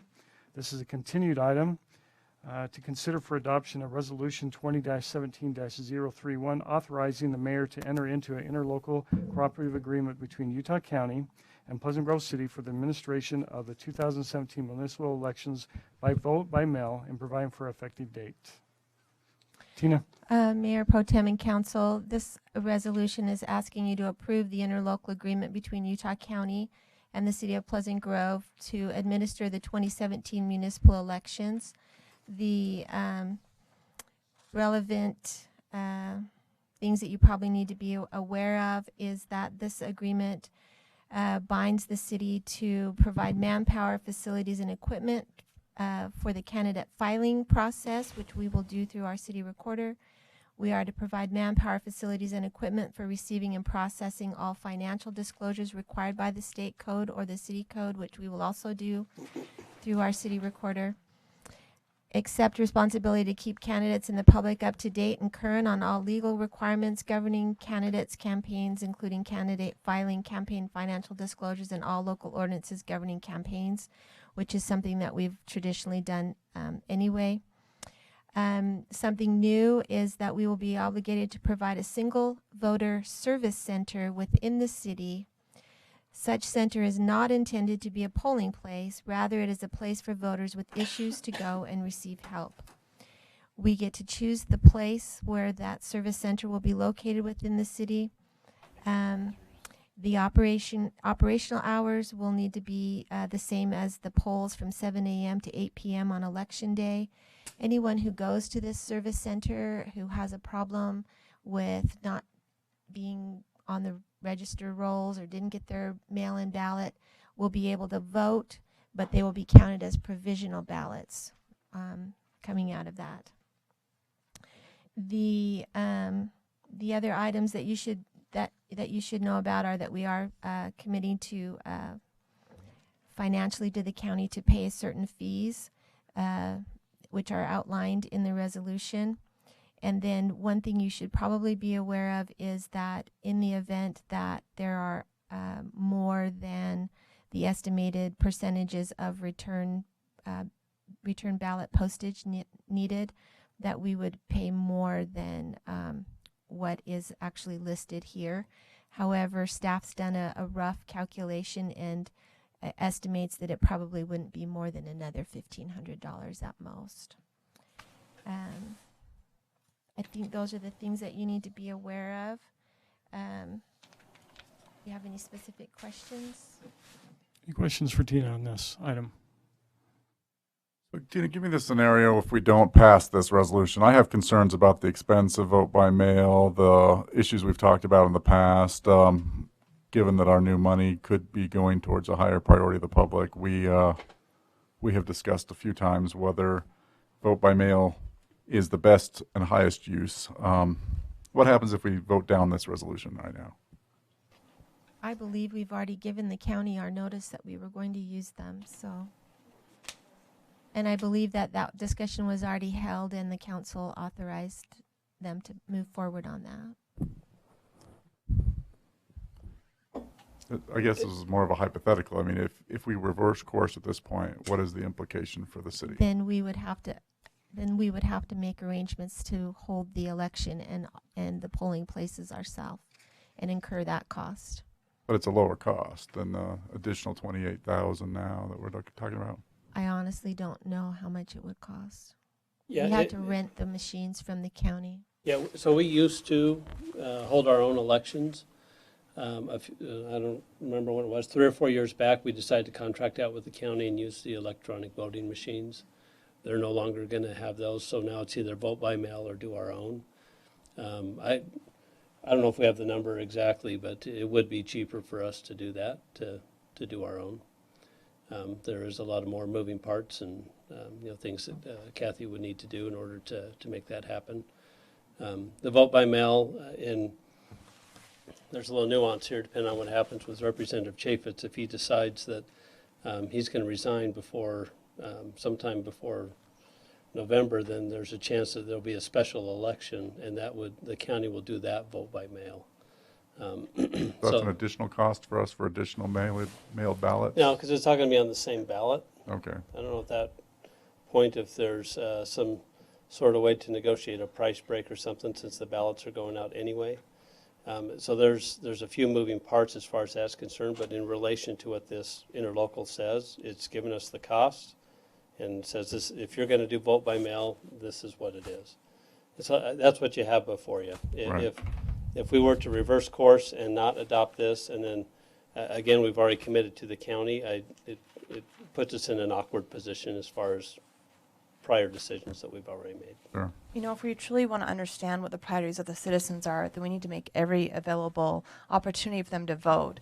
And the statistics coming back from vote by mail from cities, specifically in Utah, are not just a 5 or 10% increase in voter turnout, but we're talking around 25, 30% voter turnout. And that's where we're going to learn the real priorities of the citizens, not necessarily a survey out of 38,000 people where we get 600 responses back. It's going to be at the polls where people come and have the opportunity, sorry, not the polls, but in their own home, where they have the opportunity to vote and research the issues and return that.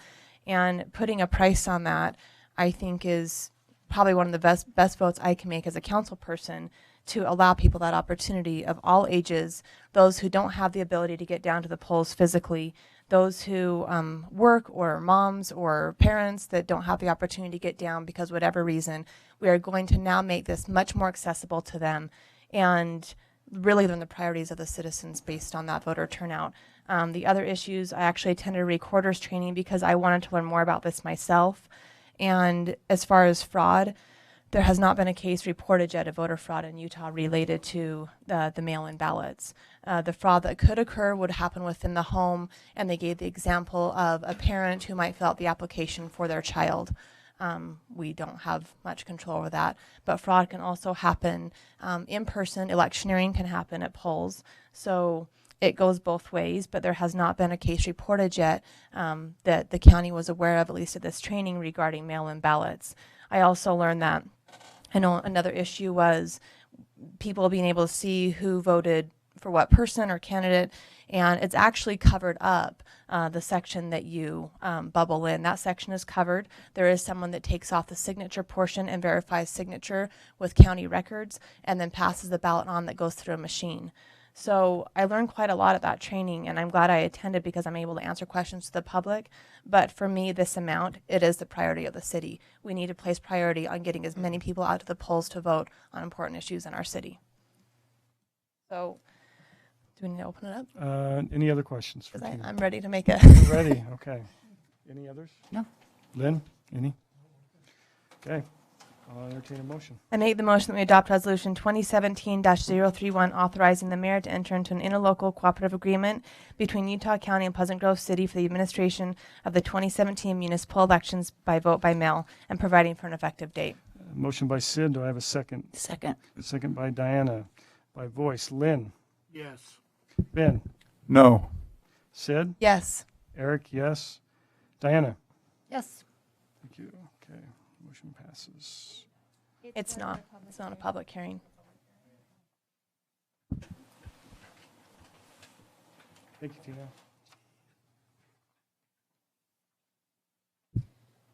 Kathy, in regards to what Scott said, there's not going to be a special ballot that goes out if Representative Chaffetz.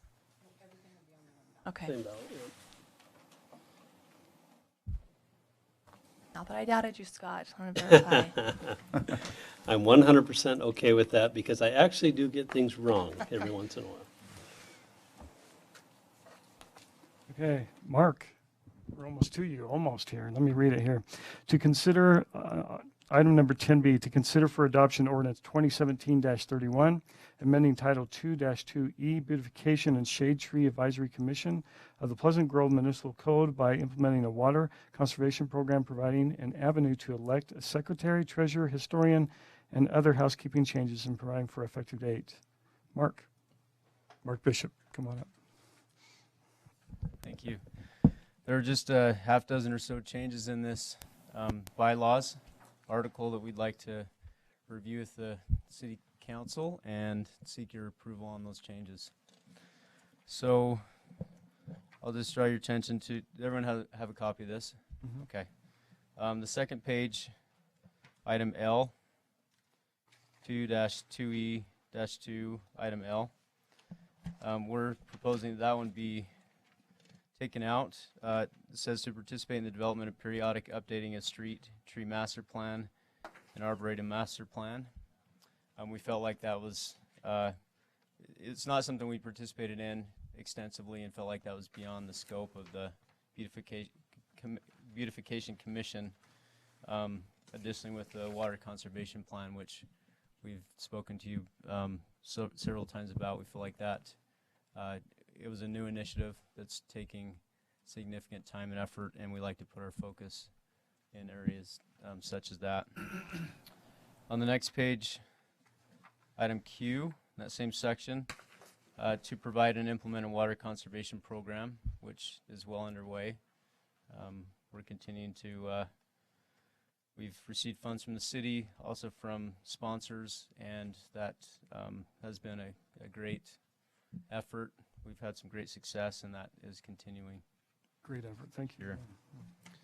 The next page is under 2-2E-5, term of office. Item C, we are proposing that be stricken consecutive, where it says consecutive terms. No person shall serve more than 2 consecutive terms on the commission. Partial terms shall not be considered in determining whether a person has served 2 consecutive terms. We have some wonderful contributors on the commission that have been around for several.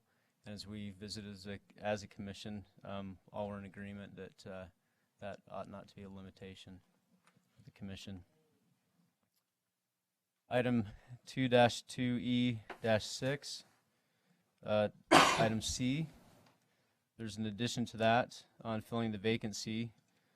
Filling a vacancy in the event that a member's office becomes vacant, such vacancy shall, and the change here, preferably be filled or the unexpired term by someone from that person's neighborhood. In the past, that just said be filled by someone in the neighborhood. We found that that's somewhat restrictive and somewhat difficult in certain neighborhoods to be able to find someone from that neighborhood. So we'd like to still continue that, but have that as a preference rather than a requirement. Continuing on that item, the next change, if after efforts to identify a person from that neighborhood are unsuccessful, a person from any other neighborhood within the city may be selected. On the next page, 2-2E-8 meetings. Item A, chairperson. What it currently said or says, the commission shall elect one of its members to be the chairperson and another as vice chair. The addition, other commission elected officers shall include a secretary, treasurer, and historian. Additional roles may be assigned by the commission as needed. The current, following that, says the chairperson shall conduct all meetings and shall serve for 1 year. Elections for chairperson, addition, and other elected commission officers current shall be held annually at the first January meeting of the year. Suggested we take out a chairperson and replace that with elected officers may serve consecutive terms. Additional assigned roles may be less than 1 year or extend beyond 2 years. And Mark, speaking of those positions, do you have all of those filled? We do. And we have additional assignments as well that are very helpful, effective in moving the work forward. In fact, how many do you have, and do you have some, what neighborhood do you not have represented? The only neighborhood right now that we do not have represented is Monkeytown. Monkeytown. So we are going to make efforts this next month to Lynn? Yeah, I'm looking at Lynn right here. Sign up, people. Please recommend them. Maybe Linda. He knows people in Monkeytown. We have an application online they can fill out, and we'd welcome their applications and review those. There you go. Continuing to item 2-2E-9, staff support. This is just a minor change to the title. The director of, rather than leisure services, the title is Parks and Recreation. Director of Parks and Recreation shall provide all required technical administrative support for the commission. And that, got one on the, That's it. That's it. So Mark, thank you for all your time on this. I know Dion helped quite a bit on this. Absolutely. I'm surprised he didn't want to get up here and share some time with you, but we'll let him sit back there. Likes to let other people have the glory, so we appreciate his support. It is a pleasure to attend your meetings. It is very well run and organized, so thank you on behalf of the council. And it's So- a great service to the community. The whole conservation water campaign has been just a joy to watch, and I'm thrilled. So. And I know other communities are watching you as well. I had a resident from Linden contact me who's on a committee over there that wanted to get the yard signs and start recognizing homes over there for the beautification award. I was really interested in how we ran things, so I might even tell them when your next meeting is, if that's okay, so they can come by and just see how you guys do things. Visitors and give them time right up front. So Yeah, awesome. Put 'em to work. When are your meetings, Mark? Meetings are the second Thursday of each month. At what time and 7 where? From 7 to 8:30. In the basement? Yeah. And Mark, did you wear a suit just for us? Just got off work and came over, so. You look sharp. Yeah, thanks.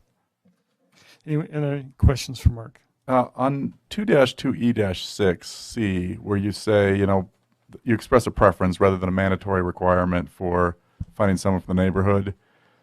I'm curious if you have a specific amount of efforts you expect. You know, you say if after efforts to identify a person are unsuccessful, is there a certain amount of time or a certain level of commitment of efforts that you anticipate? Or Time, we haven't put any expectation with that, but what we have done in this, and I appreciate the comment because I think we ought to clarify that.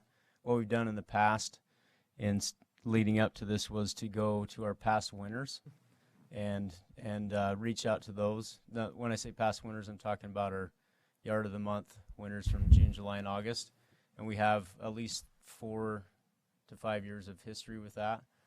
And we have those records, so we've gone to those and reached out. In fact, we haven't, as yet, not been able to find a member of a community when we put forth that effort. And it hasn't even had to go very deep. My Monkey Town was one that I personally did that effort with, and it was only 2 people into the space that we found. So I think what we propose, Ben, on that is to reach out to those past winners and extend it to them as well. You know, who do you know? And we've found that those 2 efforts to be successful in at least 2 neighborhoods where we lacked a member. That's helpful context for me. I don't know if we need to codify that procedure, but it's good just to appreciate what your procedure is. I don't think we do. Yeah. I think we're good. All right. Do we have any other questions for Mark? Keep him up here for a while. Just thank you for your service.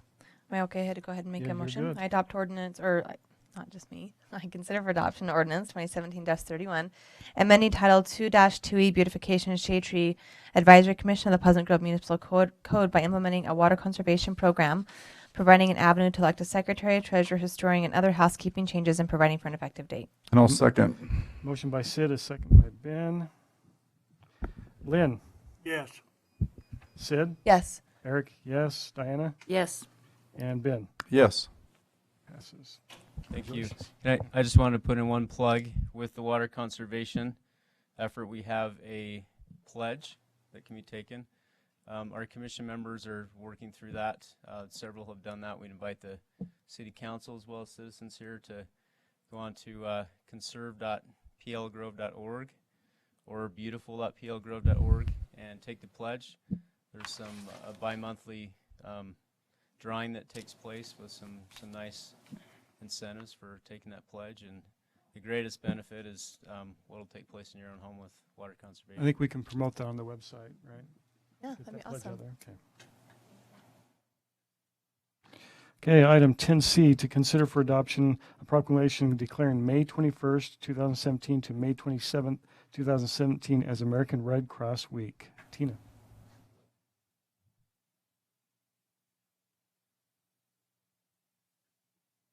Mayor Daniels was approached by a representative from the American Red Cross requesting that the City Council consider approving or adopting this proclamation declaring the week of May 21st through May 27th as American Red Cross Week based on our policy regarding proclamations to be considered. The Red Cross certainly fits within our criteria of being a nationally recognized organization that has done significant service, not only within our community but worldwide. I don't need to read the proclamation. That's usually the mayor's. See, this is why he's not here tonight. Yeah, the mayor usually does that in asking for the. I'll read it. I'll be proud to read it. You just let me know when. Take it away. Okay. Proclamation American Red Cross Week. Whereas the American Red Cross represents a historic commitment of service, patriotism, relief, and compassion. And whereas 100 years ago, the American Red Cross was formed as a national effort to support service men and women and all others in need. And whereas the Red Cross has adapted to the needs of the community and striven to provide service during times of conflict, natural disaster, and other unrest.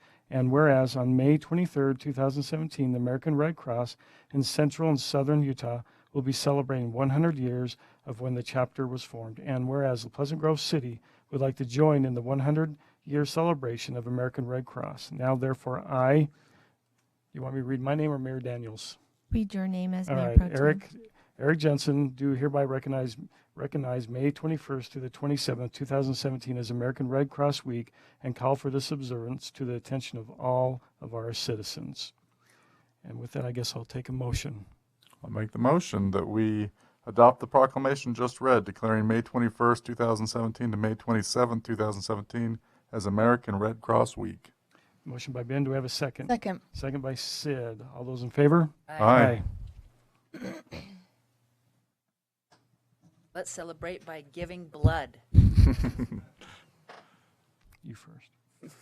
I'm not very good at it. All right, item 10D, to consider for adoption an ordinance 2017-32, amending Title I, Chapter 7, Elections of the Pleasant Grove Municipal Code to comply with recent changes in the election laws of the state of Utah regarding campaign finance regulations and providing for an effective date. Tina.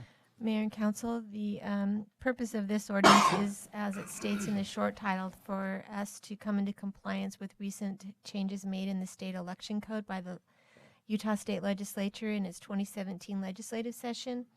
Particularly, the changes deal with defining what an anonymous contribution limit means, which is $50 or an amount less than $50 that is specified in the ordinance of a municipality and is from a donor whose name is unknown.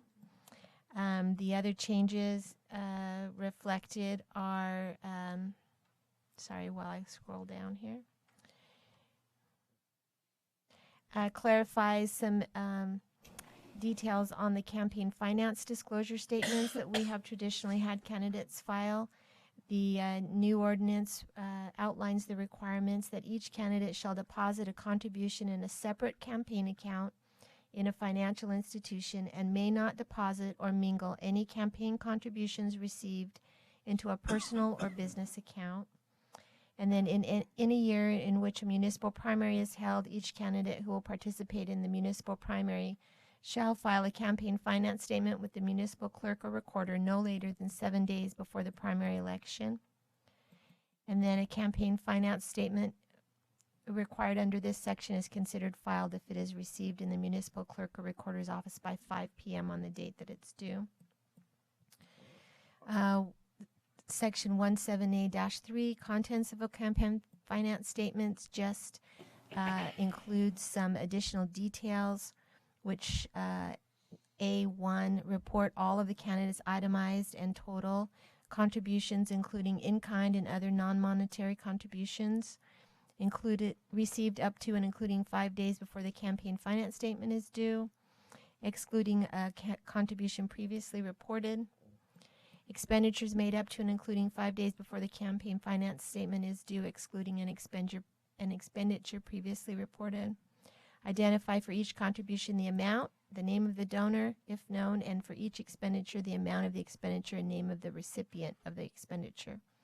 Or report the total amount of all contributions and expenditures if the candidate receives $500 or less in contributions and spends $500 or less on the candidate's campaign. We've changed the language, a slight cleanup, technical in subsection 2, just changing the words reporting limit to anonymous contribution limit. And I believe that's all the changes. And that will be reflected in the packet that's handed out to the candidates, right? Yes. Okay. It's coming up. What's the date again? The election? Where they have to... Declaration window. June 1st is the day, 7th. huh? Yep. I've got a quick question, Tina. On 17A1EB, it offers the possibility of the alternative of a $50 amount, some amount less than $50 if we have an ordinance that specifies one. I just was curious if we do. I don't believe we do in Pleasant Grove. Okay. And then the other question I had was, every one of these changes is mandated by the state law? Yes. So the bulk of this came from the city recorder in her trainings with her recorder's organization with regard to what needed to be changed. Good. Thanks. Any other questions? All right, if not, so I'll take a motion. I'll make the motion that we amend Title I, well, adopt ordinance 2017-32, amending Title I, Chapter 7, elections of the Pleasant Grove Municipal Code to comply with recent changes in the election laws of the state of Utah regarding campaign finance regulations and providing for an effective date. Motion by Ben, do I have a second? Second. We'll give that to Lynn. All right. All right. Second by Lynn. By voice, Ben? Yes. Lynn? Yes. Eric? Yes. Diana? Yes. Sid? Yes. Okay.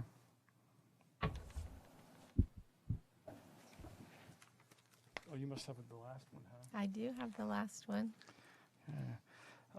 Item 10E, to consider adoption of Resolution 2017-33, amending fees for compiling, formatting, manipulating, packaging, summarizing, certifying, and tailoring records under Pleasant Grove City's Government Records Access and Management Act, GRAMA policy. So Mayor and Council, our fees for responding to grandma requests were adopted in 2003.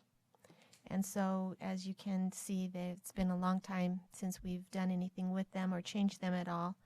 We have been receiving a significant number of grandma requests over the last year. It has definitely made an impact on staff's time and efforts. And with regard to that, we are proposing that there be a slight change in the cost. The state code used to say that we had to provide the first 20 minutes of staff time for free. It now says 15 minutes, and so we're proposing that our resolution for fees mirrors the state requirement for 15 minutes. We used to charge $10 per hour over that first increment of time for free. We are suggesting that we increase that to $12.50 per hour. The state code prohibits us from charging really what the true cost of staff time is with regard to responding to these types of grandma requests, in that it says that we can only charge the hourly wage of the least paid staff person qualified to respond.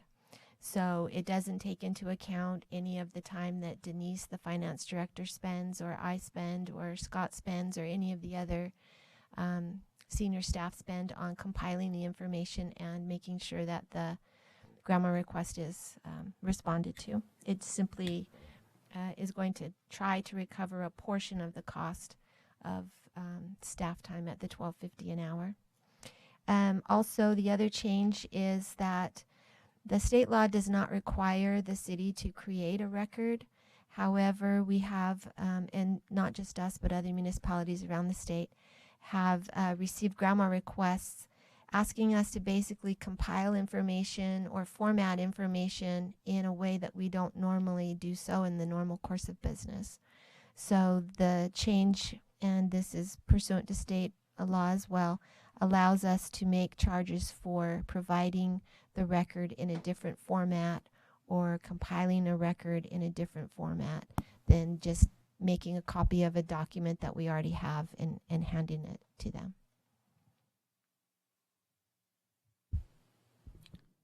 Again, the substance of this is coming from the city recorder and her trainings. Awesome, thank you. Do we have any questions for Tina? One question I have, and I've heard multiple concerns expressed about the number of grandma requests that are required of citizens. I mean, it seems like simultaneously with the raising of our costs to pursue and perform grandma requests, we're also more frequently telling members of the public that we're not going to give you a document that was used in a public meeting or shown in a public meeting, and we're going to insist that you grandma request that. And so the conflux of both of those factors, in my view, tends to reduce the amount of transparency we have in the city and makes it more costly and more complicated for people to get their hands on things, and then more frequently are they told that they need to do that procedure. So I guess I would recommend, if we're going to increase costs, and there certainly is a need, or there's certainly a justification, we'll say, for some increase of costs, but there's certainly, in my view, also a value in making sure that we go to the farthest degree of of transparency when it comes to documents we use in public meetings to make sure packets are available to the public, information's in the hands of the public in ways that are above and beyond the call of duty, and would be my recommendation. Just to respond to that, because I'm familiar with what you're saying. When we, as staff at this point, we want it through official channels when there's a request for a document. And part of that is there's an attorney review to see if there is something that needs to be redacted from that document or whatever. So if a resident comes and asks me, Scott, can I have a copy of that document? And for me to just turn it over and find out later that there's something on there that is actually private information or something that should be redacted, then that's my mistake. And so we've talked about it as staff. We want to make sure it's official channels. It's understood that residents have the right to request this information. And that's fine. That's exactly where we're at, and that's the way it's supposed to be. There is a cost to us, and all we're trying to do is to update our policy to what we can to help cover the cost of providing that. So to me, it would be great if it was just as simple as I need a document and here you go. At this point, I don't know if it's that simple. I mean, there's the process that we need to run it through. Right, and I guess what my suggestion is that we err on the side of being overly producing in proactive ways and include on our packet, on our website, anything that we could reasonably imagine most people would ever want to see. If it's going to be used in a public meeting, let's do the attorney review in advance and make sure if it's going to be used in a public meeting, we don't want any proprietary or confidential information on it anyway. And let's make sure it's clean and available to the public and put out there in advance if we can. So just my suggestion. Okay. Question, I think we set a record last year. How many did we have last year? That's a Kathy question. 54, and what are we this year? What are we at? Really? Okay. We just got new ones this week. One today. Okay. Any other questions for Tina?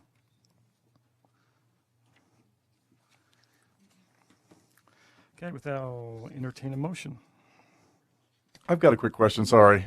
What do we do with the revenue from grandma requests? Does it go into a fund to pay administrative staff? Does it go into a general fund? Where does the money go when we collect money from a grandma request?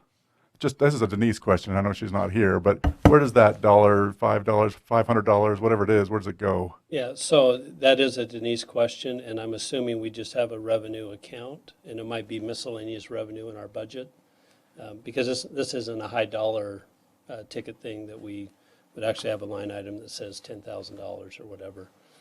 So I don't know exactly, but it is general fund money. It's not earmarked for anything else. Okay, thanks. Did you want to earmark it for roads? Let's do that. Is that a motion, Councilwoman? Because I'll second it if it is. No, I'd like to redact that. Okay, I'll entertain a motion. I'd love to make a motion that we adopt Resolution 2017-33, amending fees for compiling, formatting, manipulating, packaging, summarizing, certifying, or tailoring records under Pleasant Grove City's Government Records Access and Management Act, GRAMA. Motion by Diane, do I have a second?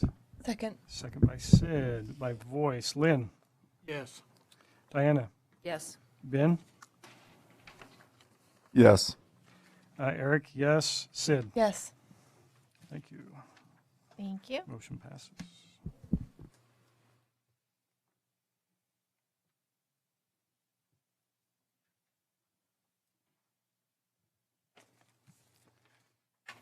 Okay, item 11A was continued. Did we continue the June 6th or just until we know?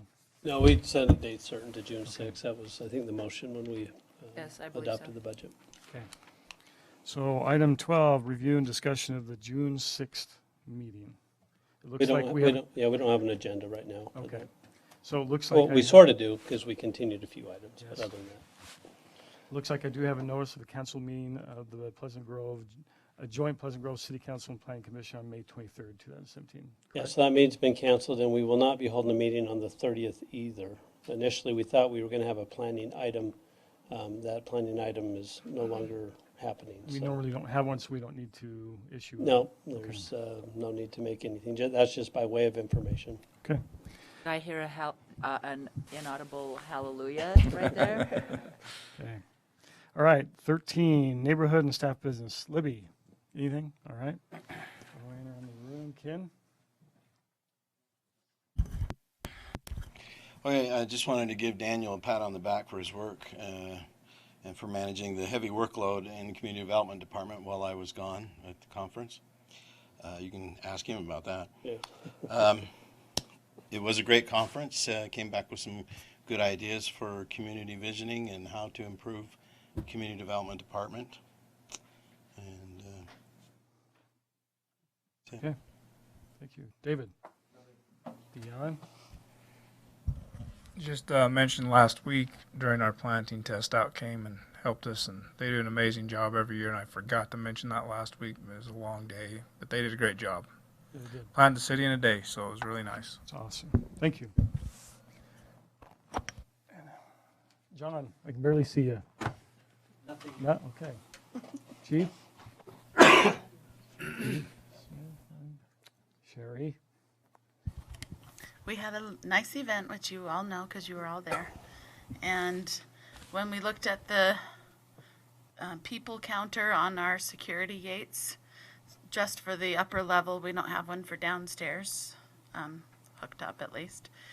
We had 1,557 on just the upper level. So we had, I imagine, at least another 400 who came downstairs and left before coming upstairs.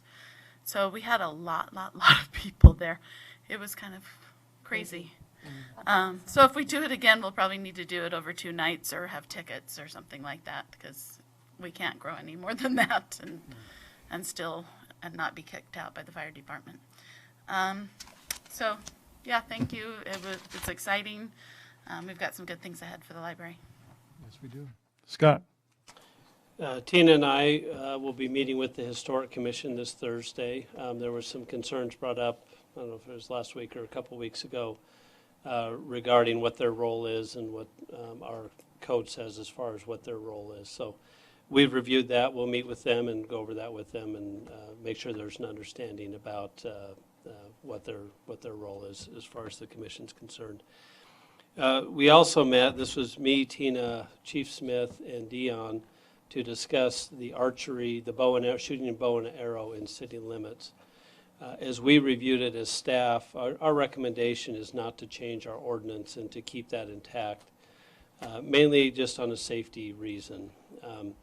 We're sure there's a lot of people out there that if they were able to shoot a bow and arrow on their property, that would take all safety precautions. We're just not sure that everybody would do that. So from our perspective, our recommendation is just to keep the ordinance as is.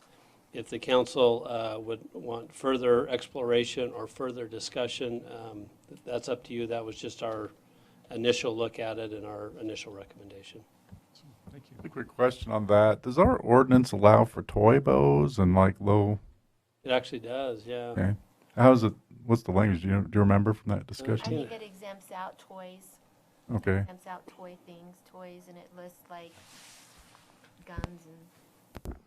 I'm just thinking of like PVC pipe bows and the kind of thing scout groups will use that are just not even a real bow, but are kind of toy-like. But The exemption language would cover that. it would cover that. Okay. Thanks. Tina? Scott, do you have anything? No, else? that's it. Tina? Nothing. Daniel, we'll give you 3 minutes. What do you got? Nothing. Nothing? Okay. Thank you, though. Kathy? Diana? Well, the 4 families of raccoons in my backyard just shouted for joy. On the bow and arrow thing. I'm serious. We have an epidemic. Get traps. We have traps. I have traps, but they're too smart. They move. They relocate in the yard. No, I had a delightful time at the library. This was, anyway, just I'm feeling very, very grateful. Very, very unselfish. You know, I had a large donor in town say to me, you know, usually cities come to donors asking for the cherry on top. Love that Pleasant Grove comes to their donors for elevators. Anyway, so it was wonderful. Anything else? No. Sid? Ben?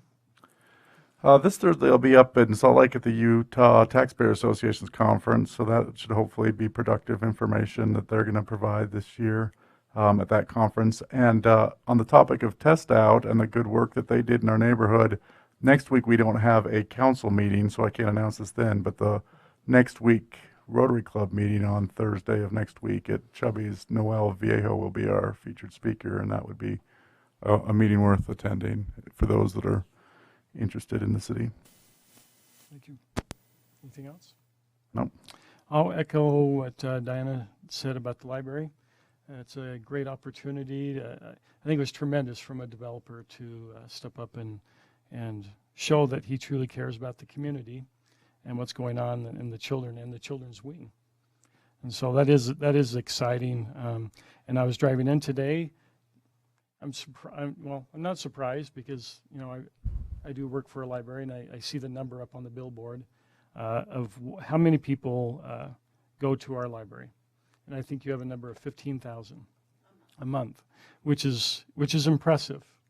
If you take into account the programs that you have on a daily basis, and then you walk in at any time just seeing the patrons, whether using the internet stations or reading a book or a magazine or have their laptop open, it's impressive that our little community library is that busy. And I believe it because I see what numbers are of other libraries, and it's very impressive. So thank you. Yeah, for that. thanks to Sherry and her staff. So thank you. And also, Eric did that. Eric worked that donation. That was, so shout out to Eric. Good job. The Eric Jensen Children's Library. Nope. I like St. John's better, so we'll go with that. The Eric So, and Sid. no. Okay, I don't have a count. That's right. Oh, that's Okay. true. The Eric Would you Jensen. like And an elevator? the Diana Anderson Sky Bridge. Can we do that? There we go. She liked that. Love sky bridges. We could give Eric a button on the elevator. The I'll just- Eric Jensen level 1 button. I'll take a flower. All right, I don't have a calendar review because I think don't have anything coming up, right? Okay, so we don't have to review that. Last item to adjourn. Do I have a motion? Make the motion, we adjourn. Second. Okay, those in favor? Aye. Aye. Thank you. Only 2 hours. That was a good time.